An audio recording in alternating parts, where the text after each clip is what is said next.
அவனுக்கு தண்ட உடுப்ப கலட்டி கொடுத்தாங்க. அவன் சொர்க்கம் போ. கபர்ல இறங்கினாங்க, தொலை தக்பீர் கட்டினாங்க. உமர் ரலியல்லாஹு அன்ஹு பிடிச்சிருந்தாங்க. யாருக்கு தொழுவிக்க போறீங்க யா ரசூலல்லாஹ்? அவ்வளவு இறக்கம். இந்த சமூகம் நரகம் போகப்படாது. அப்ப ஒவ்வொரு நாளும் இந்த கொழும்புல எத்தனை பேர் தொழுறாங்க மாஷா அல்லாஹ். தொழாதவங்க ஒவ்வொரு நாளும் நரகத்தை சம்பாதிக்கிறாங்களே சகோதரர்களே, இவங்க நரகம் போறதை நாங்க பார்க்கலாம்.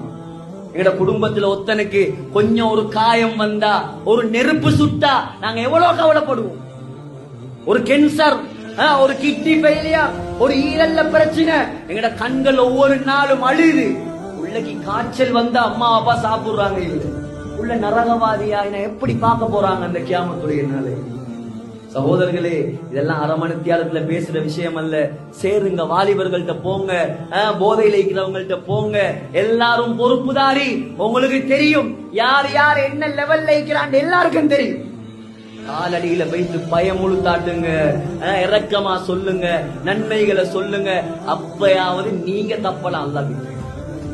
எனவே எல்லாம் வல்ல அல்லாஹ் நம் அனைவருடைய பாவங்களை மன்னிப்பானாக.